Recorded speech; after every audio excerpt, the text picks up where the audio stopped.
الرحمن الرحيم. الحمد لله رب العالمين، وأفضل الصلوات وأتم التسليم على سيدنا محمد وعلى آل بيته الطيبين الطاهرين.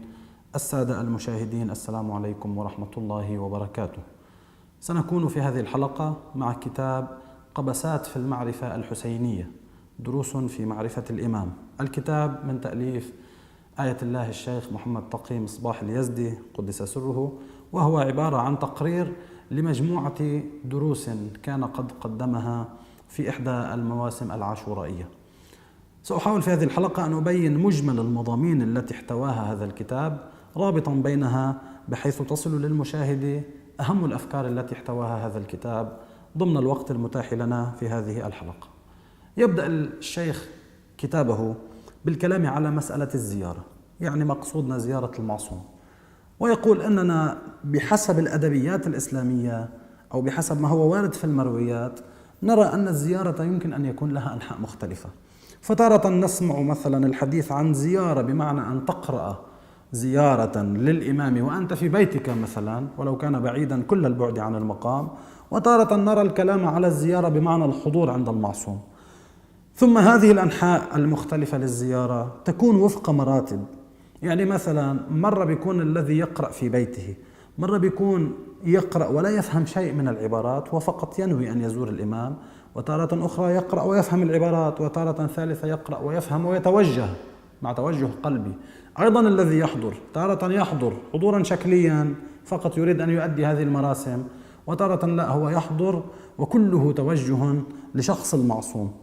هذه الأنحاء المختلفة والمراتب المختلفة الشيخ يقول كلها تندرج تحت عنوان الزيارة، كلها مصادق لعنوان الزيارة المطلوب شرعا، إلا أنها ليست بمستوى واحد ولا يترتب عليها نفس الأثر. هنالك اختلاف بلحاظ الأثر.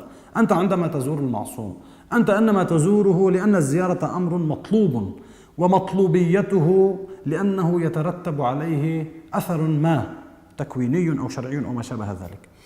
الشيخ يقول كل هذه الأنحاء والمراتب مطلوبة وكلها مصادق لعنوان الزيارة، ولكن آثارها مختلفة. والآثار تختلف لأنك إن أردنا أن نوجز ما الذي جمع هذه العناوين تحت عنوان الزيارة، هذه المصادق المختلفة تحت عنوان الزيارة، الذي جمع كل هذه الأنحاء المختلفة هو أنها كلها فيها قصد التوجه وقصد الارتباط بهذا الشخص. فبالتالي كلما كان القصد أصدق وأحق كان أثره أكبر. عشان هيك مثل ما كان عم بيقول الشيخ لا يكون لها نفس الأثر. فأنت عندما تقصد زيارته فبدرجة قصدك، بدرجة صدق هذا القصد وأحقية هذا القصد تترتب الآثار المطلوبة. من هنا يدخل الشيخ إلى سؤال مهم جدا، وهو ما سندخل فيه إلى لب البحث في هذا الكتاب. يدخل إلى أنه ما هي الأمور التي تساهم في تحديد درجة هذا الارتباط، صدق هذا الارتباط وتحقق الأثر على هذا الارتباط. بعبارة أخرى، شو اللي بيعلي من مستوى زيارتنا وشو اللي بيخليها تنخفض أو يضعف مستوى زيارتنا؟ مش نحن بدنا الأثر يترتب وبدنا أعظم الأثر الذي يمكن أن يترتب بدنا إياه أنه يترتب. شو اللي بيخلي هذا الأثر العظيم يترتب وشو اللي بيضعف مستواها؟ يقول الشيخ بشكل أساسي في عوامل على أساسها تختلف رتبة الزيارة ويختلف توجه الزائر نحو هذا الشخص المزور أو المزار. يقول من أهم العناوين مثلا مسألة النية، من أهمها مسألة الإخلاص، من أهمها مسألة الصدق في التوجه. ولكن هذه الأمور كلها لو أردنا أن نجملها فإننا بشكل أساسي سنكون أمام عنوانين يشتملان على كل العناوين المذكورة. العنوانان هما المعرفة والحب. يعني إذا نحن كنا على درجة عالية من المعرفة بشخص الإمام الذي نريد أن نزوره وعلى درجة عالية من حبنا لهذا الإمام، فزيارتنا دون شك ستكون على أعلى مستويات الزيارة وستترتب عليها أعلى الآثار وأعظم الآثار. هون سيدخل الشيخ في البحث ضمن هذين العنوانين، بده يفوت بعنوان المعرفة وبعنوان الحب وفق التفصيل الآتي. سأحاول كما قلت أن أجمل الكلام حول هذين العنوانين كما ذكرهما الشيخ رحمه الله تعالى. يبدأ مع مسألة المعرفة. ماذا علينا أن نعرف ما الذي ينبغي أن نعرفه بخصوص الإمام؟ يقول علينا أولا أن نعرف أن الإمام لا يكون له مقام واحد فقط من مقامات المعرفة به. يعني عندما نريد أن نقارب مسألة المعرفة ينبغي أن نلتفت إلى وجود مقامين للإمام. وطبعا هون بين هلالين، كل ما نذكره عن الإمام هو من باب أولى متحقق بشخص النبي عليه الصلاة والسلام، لأنه هو الأصل في شجرة الإمامة، هو أصلها وهم فروعها. بس ولكن نحن نلتزم بمسألة الكلام على الإمام لأن هذا البحث أتى في هذه المناسبة. الشيخ يتحدث عن معرفة الإمام لأن البحث كما قلت أتى في مناسبة عاشوراء، وإلا فمن باب أولى أن الكلام يصدق على شخص النبي عليه الصلاة والسلام. فإذا ما ينبغي أن نعرفه فإذا أن الإمام له أكثر من مقام، وهما مقامان. المقام الأول هو المقام الذي يعبر عنه بالمقام التشريعي، يعني أن نعرف الإمام بما هو خليفة لله على الأرض، وبما هو ولي الله على الأرض الذي يحمل مهمة تبيين الرسالة وحفظها والإجابة على ما يعرض عليها من شبهات، وحفظ القرآن مثلا من حيث بيان مضامينه ودفع الشبهات عنه وإلى آخره. يعني في عنده دور الإمام، هو الدور الرسالي، أن يحفظ الرسالة وأن يحملها وأن يبين مراد الله سبحانه وتعالى للناس، وأن يبين لهم ما ينبغي أن يجتنبوه، يبين لهم الحلال والحرام، يفسر لهم آيات القرآن، الأحكام الشرعية إلى آخره. فهون فإذا الإمام يحمل الدور التشريعي، وهذا مقامه التشريعي. هذا من المقامات التي ينبغي أن نعرفها، وهي التي إذا عرفناها وإذا سرنا بناء على معرفتنا بها فإنها تضمن لنا أن نسير على الصراط الذي ينبغي أن نسير عليه لبلوغ السعادات ولبلوغ الغايات. بمعنى أننا لحتى نسلك السلوك الصحيح من حيث أفعالنا وما ينبغي أن نرتدع عنه من أفعال ومن مجتنبات وما شابه ذلك، علينا أن نتبع الإمام بما هو مشرع. بمقام آخر ينظر إلى الإمام بلحاظ مقامه التكويني، وهون سيكون كل الكلام في هذا المقام. شيخ يقول مضافا إلى مقامه التشريعي فإن للإمام مقاما تكوينيا مفاده أن الإمام إذا ما تحقق الارتباط به فإنه يكون بابا لكل خير مما يمكن أن يصلنا من الخيرات الإلهية، وبابا لكل نعمة من النعم التي يمكن أن تصلنا من الله سبحانه وتعالى، سواء منها الدنيوية أو الأخروية. هذا المقام الذي ذكرناه وفق هذا التفصيل وهذه الآثار لشخص الإمام راجعة إلى مسألة يعبرون عنها بأن الإمام هو واسطة الفيض الإلهي، بمعنى أن الإمام هو الباب الذي منه تدخل الفيوضات الإلهية وتعم من بعده كافة موجودات هذا العالم. هذا الكلام في بدايته يبدو كلاما كبيرا وغريبا، وأنه كيف يكون الإمام بشخصه بما هو إنسان يحمل هذا المقام العالي. هذه المسألة سيوضحها الشيخ، ولكن قبل ذلك يقول علينا أيضا بإطار هذا البحث وعلى هامشه أن نثبت مسألة. يعني نحن كيف بارتباطنا بالإمام من حق ذلك؟ بيقول خليني كمان قبل ما ثبت قصة أنه هو واسطة بالفيض ثبت فكرتين أساسيتين أو أصلين أساسيين. أنه بالدرجة الأولى ثابت عندنا نحن أنه يمكن التحقق الارتباط والاتصال بين أي شخصين أو أي موجودين روحيين، يعني أي موجودين من ذوات الأرواح بيقدروا يحققوا اتصال بين بعض، واتصال مش مادي بل اتصال روحي. هذا أصل الأول. طبعا هذا الأصل منعوزه لأنه البعض قد يسأل كيف تزورون الأئمة وهم أموات؟ بيجي هذا الأصل بيقول لك أنه ثبت بالبحوث العلمية والعقلية وغير ذلك، والشيخ بيجيب شوية شواهد على المسألة. ثبت أنه الموجودات الروحية بتقدر تتواصل مع بعضها تواصل أعلى وأبعد من مجرد التواصل المادي. هاي أولا. ثانيا في أصل ثاني بدنا نثبته، أنه كل فعل يؤتى به بمعزل عن فكرة الإمام وزيارة الإمام، كل فعل يؤتى به بنية التقرب إلى الله فهو واقعا يقرب إلى الله. الآن تسمع مثلا عند الفقهاء يقولون هذا الفعل الفلاني اللي هو مباح بأصله مباح، إذا أتيت به بنية التقرب إلى الله فإنه يصبح مستحبا ويقربك إلى الله. مثل مثلا الأكل، أنا آكل لأسد جوعي مثلا، هذا أمر مباح. إلا أنني لو نويت من خلال الأكل أن أتقرب إلى الله سبحانه وتعالى من خلال عنوان من العناوين، كان يكون أكلي من باب التقوي على العبادة مثلا، الفقهاء بيقولوا هذا الفعل، فعل الأكل، يصبح مستحبا ومقربا إلى الله. بالتالي لما يصير أي أمر نية التقرب إلى الله فيه تجعله واقعا مقربا إلى الله، إذا بنجمع مع مسألة إمكان اتصال الموجودات الروحية ببعضها، بيقول الشيخ بيصير زيارتنا للإمام وارتباطنا بالإمام إذا كان على أرضية أننا نأتي إليه بما هو باب إلى الله سبحانه وتعالى ومقرب عامل قربى إلى الله سبحانه وتعالى، إذا أتينا إليه بهذا التوجه فإننا واقعا نحصل التقرب إلى الله ونحصل هذه الفيوضات العظيمة. ليش بيجي هون الكلام اللي كنا عم نحكيه؟ لأنه هو واسطة الفيض الإلهي. يعني هون بنصير هلا أمام لوحة كاملة. نحن إذا قمنا بزيارة الإمام وأردنا من زيارتنا أن نتقرب إلى الله به بما هو واسطة جعلها الله بيننا وبينه، إذا أتينا من خلال هذه الواسطة نحن نحقق القربات ونحقق الغايات والسعادات المفترضة لهذه الزيارة. طيب هون الكلام إلى الآن جيد، إلا أنه ما معنى كونه واسطة في الفيض؟ هذا الكلام ما هو معناه، وكيف لنا أن نفهمه؟ هذا يحتاج إلى شيء من البيان، والشيخ يقدم يعني بإيجاز، إلا أنه يقدم بيانا كافيا في هذا الإطار.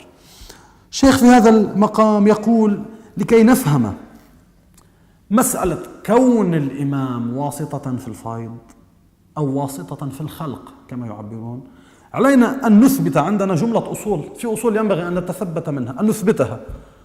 طبعا هذه الأصول اللي حنذكرها الشيخ لا يطرح كل منها بتفاصيله وببراهينه وأدلته، إلا أنه يقول أنها مثبتة في محلها، لأنه بالمقام الذي كان متاحا له، طبعا نحن عم نحكي عن دروس عاشورائية في مدة زمنية محددة، ما كان بالإمكان أن يوسع البحث أكثر من ذلك، إلا أن هذه الأمور موجودة في مظانها ويمكن أن يستحصل عليها الشخص من خلال القراءات في كتب أخرى.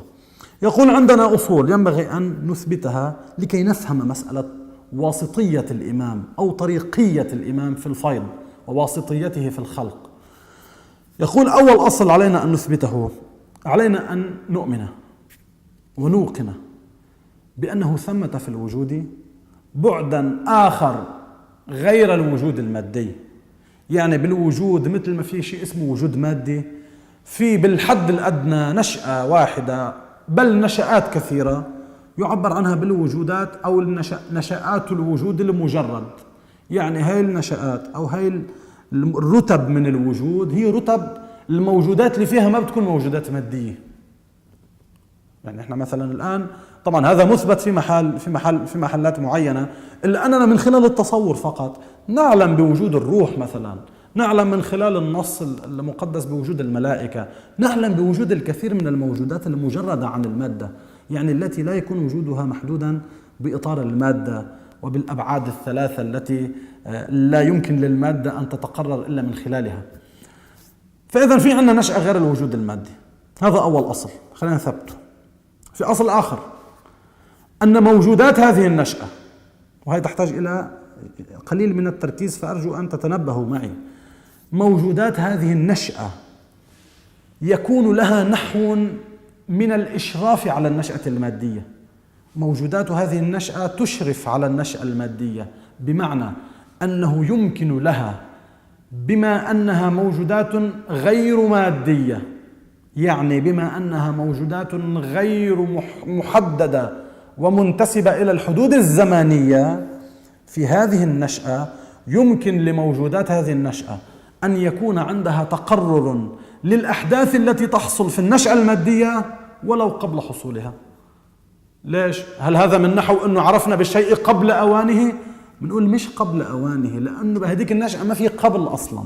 القبل والبعد والأمور الزمانية هي أمور متقررة في نشأتنا المادية، فكل من كان موجودا خارج إطار المادة فهو موجود خارج حدود الزمن، والذي يكون موجودا خارج حدود الزمن يمكن له أن يحيط بالزمن بما فيه من أحداث. يعني بيصير بهي النشآت العالية ممكن أن تتقرر الأحداث كلها التي كانت والتي ستأتي وإلى آخره من الأمور في تلك النشأة ولموجودات تلك النشأة. يعني يمكن لموجودات تلك النشأة أن تعرف هذه الأمور وأن تتقرر عندها هذه الأمور بنحو ما، ولو أننا نجهل ما هو هذا النحو، لأن كيفيات ذلك العالم مجهولة بالنسبة لنا، نحن لا ندرك إلا الكيفيات المادية. وطبعا التقرر والإدراك اللي عم ينحكى عنه بهذيك النشآت منه تقرر وإدراك حسي، مش بالحواس الخمسة، بل يكون من نحو قد لا نكون على دراية وعلم به. هذا أصل ثان. أصل ثالث يمكن أن نقرره أيضا بخصوص تلك العوالم، أنه من الأمور المتقررة في محلها أيضا في بعض المباحث، أنه هاي النشآت إذا بدنا نقربها ونعطي تمثيل عليها، فينا نتخيل نحن مجموعة من الدوائر. طبعا نحن عم نحاول نقربها بقالب حسي، وإلا هي أمور قد تكون أبعد من ذلك بكثير، ولكن عم نحاول نقرب الفكرة. هذه النشآت المختلفة، وكأنه عندي أنا جملة من الدوائر. عندي مثلا الآن هذا السطح، افترضوا هذا السطح دائرة، نجي بنحط فوقها دائرة أخرى محيطة بها وتكون محاوطية من كل النواحي، وبنحط فوق دائرة محيطة بها من كل النواحي أيضا. بيقولوا كل دائرة من الدوائر إذا نظرنا إلى الدائرة الموجودة في الوسط، فكل موجود فيها هو في عين وجوده فيها موجود أين؟ موجود في الدائرة الأوسع منها، يعني موجود في النشأة المحيطة لهذه النشأة المحاطة. يعني نشأة المادة إذا في نشأة ثانية أعم منها أوسع منها، فكل موجودات العالم المادي لها تقرر في النشأة التي هي أعلى منها، لأنهم هي محاوطيطة، كأنهم محاوطيطة من كل النواحي. فبصير وجودك بقلب الدائرة الصغيرة هو وجود بقلب ماذا؟ بقلب الدائرة الكبيرة، ولو كان هناك دائرة أوسع منها، وهكذا إلى ما لا نهاية. فبالتالي كل نشأة من النشآت هي محيطة بموجودات النشأة التي هي أدنى منها. وعشان هيك بنقدر نفهم اللي كنا عم نحكي من شوي، إنه متقررة هي في النشآت الأعلى، موجودات هذه النشأة لها تقرر في موجودات تلك النشأة. طبعا تقريب الدوائر هو تقريب هندسي هيك لنقرب الفكرة، إلا أنه المسألة أبعد من ذلك. أيضا أصل آخر، ولعله الأصل الأخير من الأصول التي ذكرها الشيخ، يقول تقرر في محله أيضا أن هذه النشآت العالية تكون علاقتها بالنشآت الدانية أو الدنيا علاقة العلية والمعلولية. يعني كل شيء بده يحصل في النشأة الدنيا بده يمرق بسلسلة من المعدات والعلل اللي بتكون متقررة في عوالم أعلى.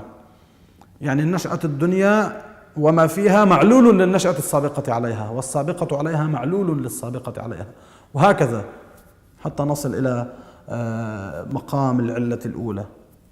طبعا هذه تقريبات، قصة نحكي عن شيء طولي هذا تقريب، إلا أن الأمور أبعد من ذلك. هاي النشآت فإذا كل نشأة عالية تكون علة للنشأة الدانية، والدانية معلول للعالية. بالتالي هون هلأ بدنا نوصل، كل هذه الأصول فهمناها، بدنا نوصل هلأ للب الفكرة. بالتالي بما أننا في هذا الوجود المادي نعتبر ضمن النشأة الدنيا أدنى النشآت، فبالتالي نحن ونشأتنا معلولات للنشآت العالية. نيح إلى الآن؟ نقول نعم. نقول هون بتجي فكرة علينا أن نفهمها، أن وجود الإمام المعصوم، وجود الإنسان الكامل ولي الله على الأرض، ولو كان له وجود في عالم الدنيا متقرر بأشخاص معينين اللي هن محمد بن عبد الله، علي بن أبي طالب، الحسن بن علي، الحسين بن علي إلى آخره. بقول ولو كانت هاي الموجودات محددة في النشأة الدنيا من خلال أشخاص محددين ومحدودين بحدود المادة، إلا أن حقيقة وجودهم ليست محدودة بهذه الحدود. حقيقة وجودهم هي تلك الحقيقة التي ورد الكلام عنها في الروايات، حيث تحدثت الروايات عن وجود نور محمد صلى الله عليه وآله. نور محمد ونور علي، يعني موجود، خلينا نقول هو اسمه نور أهل البيت. الروايات في هذا الإطار عديدة، منها مثلا كنت وعلي نورين نسبح، بمعناه يعني نسبح قبل أن يخلق الله المسبحات. مطرح آخر كلام النبي مع جابر بن عبد الله يقول: أول ما خلق الله نور نبيك يا جابر. هذه الروايات اللي من هذا النوع تتحدث عن وجود ما، عن رتبة وجودية ما متقدمة على كل هذا الوجود الذي نعرفه. هذه الرتبة هي حتما مش رتبة مادية. لما عم نحكي قبل خلق العالم وقبل خلق المسبحات، في شيء كان أول خلقه الله، عبر عنه بنور أهل البيت، هو بنور النبي عليه الصلاة والسلام، أو خلينا نسميه نور أهل البيت. هذا الموجود الذي هو على هذه الدرجة العالية من النشآت، بما أنه ينتمي إلى نشأة عالية، فهذا الوجود من جهة حتى نفهم كيف هذا الوجود العظيم موجود بنفس الوقت بشخص اسمه محمد بن عبد الله. بنقول ما بدنا ننسى نحن أنه النشآت محيطة ببعضها، النشآت العالية محيطة بالنشآت الدانية، بالتالي ممكن أن يكون هذا الموجود في رتبة عالية له تشخص وتقرر في نشأة المادة حتى. بالتالي بيصير هذا النور الذي صار من خلال مسيرة آلاف الأعوام مرورا بالأصلاب الشامخة والأرحام المطهرة، وتقرر في نهاية الأمر بشخص اسمه محمد بن عبد الله، ثم صار يتقرر بشخوص أهل البيت المعصومين عليهم السلام. فينا نفهم نحن كيف هذا النور بعينه هو نفسه ماذا؟ حقيقة الإنسان الكامل، هو نفسه حقيقة نور أهل البيت عليهم الصلاة والسلام.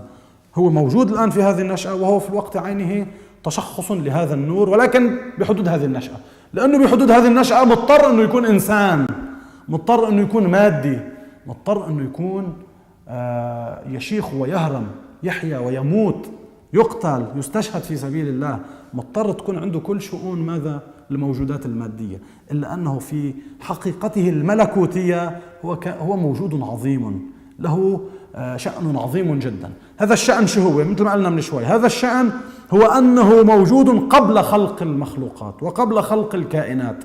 طب إذا هو موجود قبل خلق الكائنات، هون على الهامش كمان، القبل هون مش زمنية، احنا مثبتين هلا ما في زمن، بالنشآت اللي مش مادية ما في زمن. القبلية هون بمعنى التقدم الرتبي، هو متقدم رتبة، رتبته الوجودية أعلى.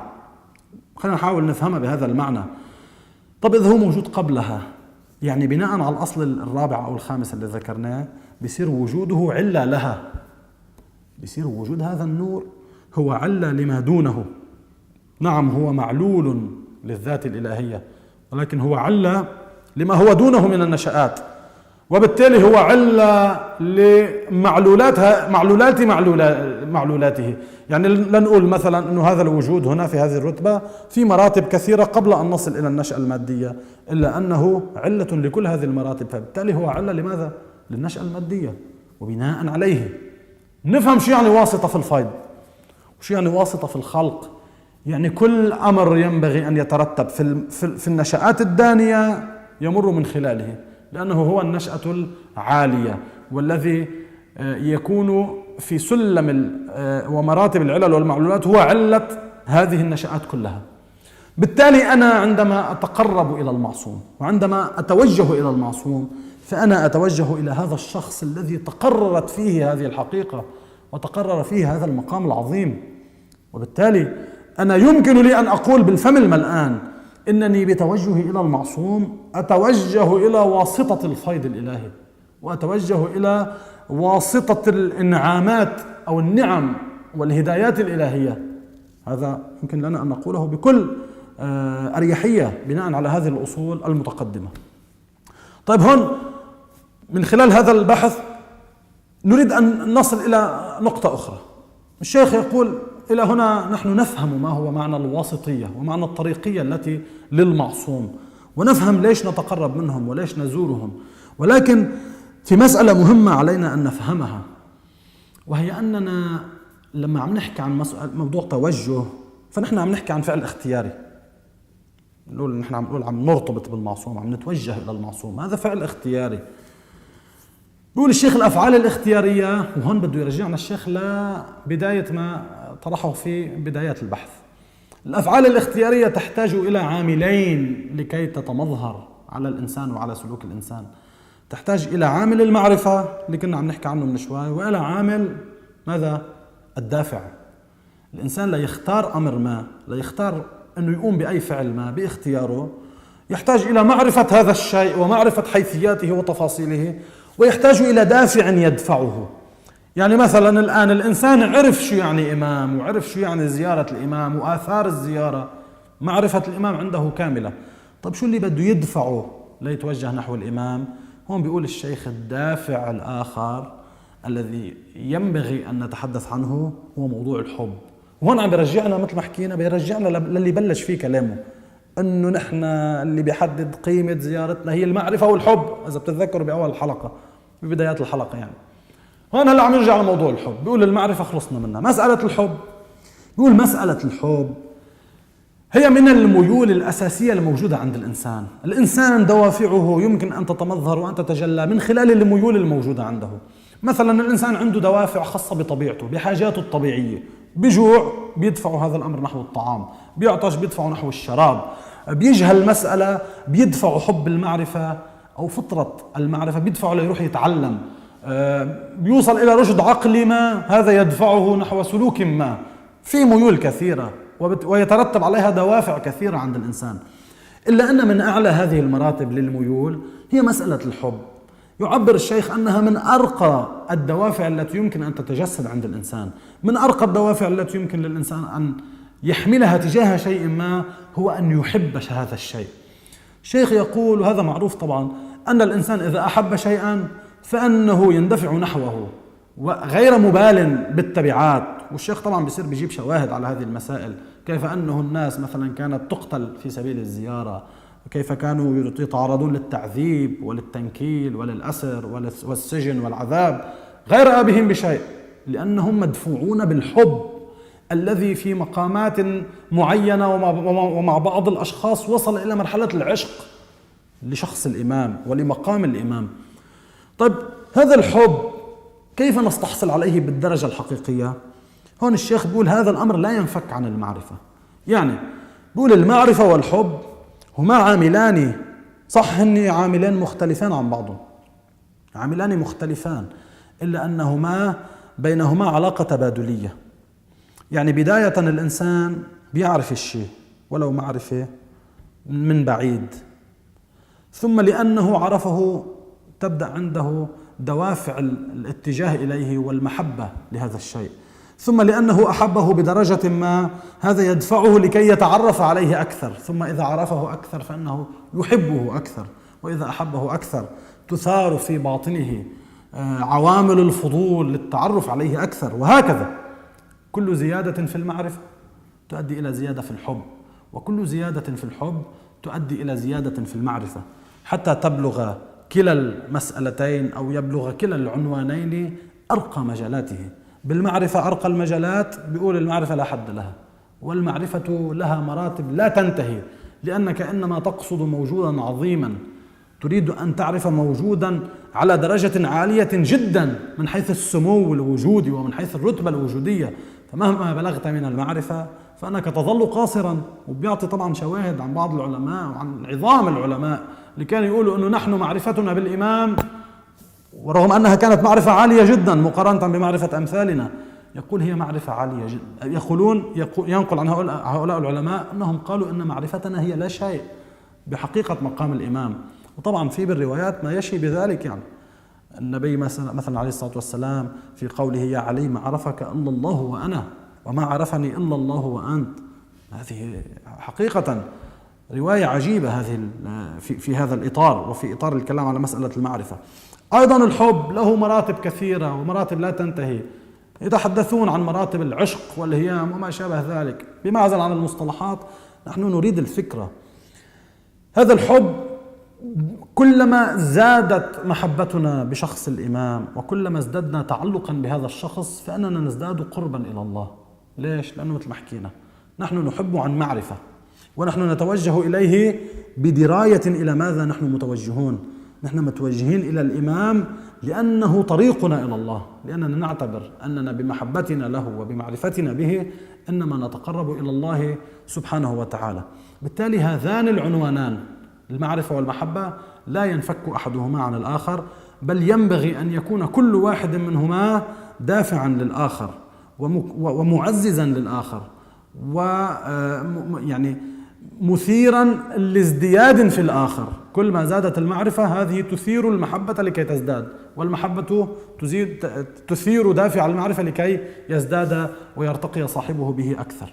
بالتالي في هذا الإطار الإنسان عندما يتوجه إلى الإمام فإنه عمليا يتوجه إلى أصل الوجود، بمعنى الوجود الإمكاني، إلى أصل الخير والفيض والفضل.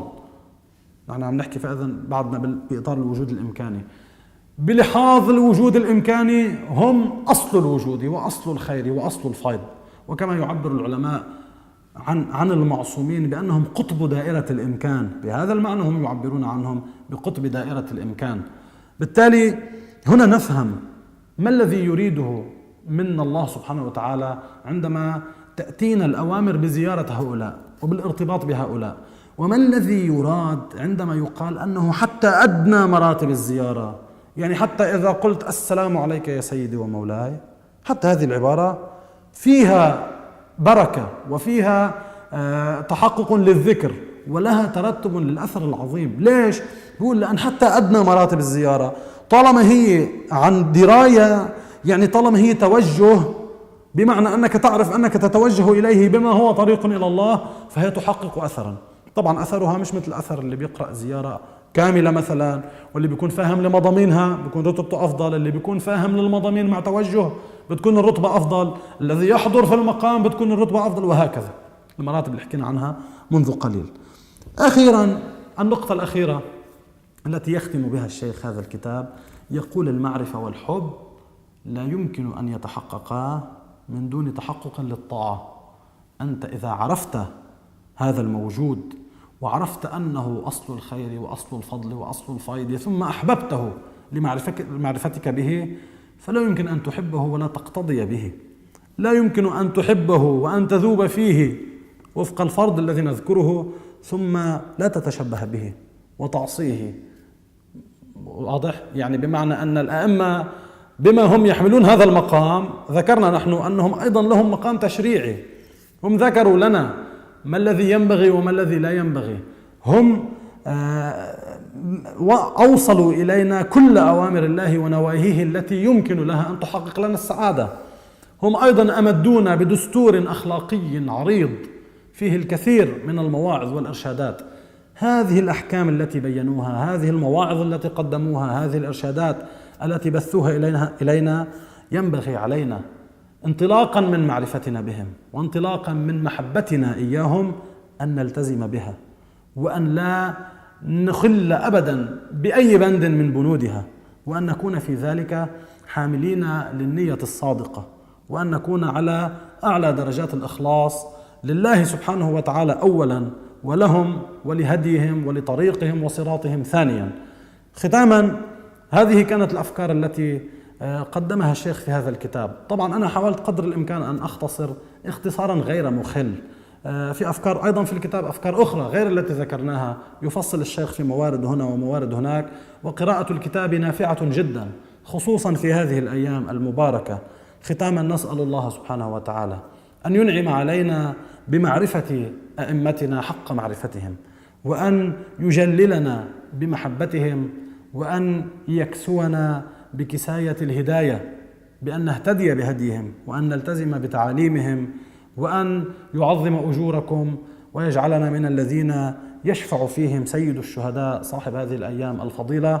والسلام عليكم أعزتي ورحمة الله وبركاته.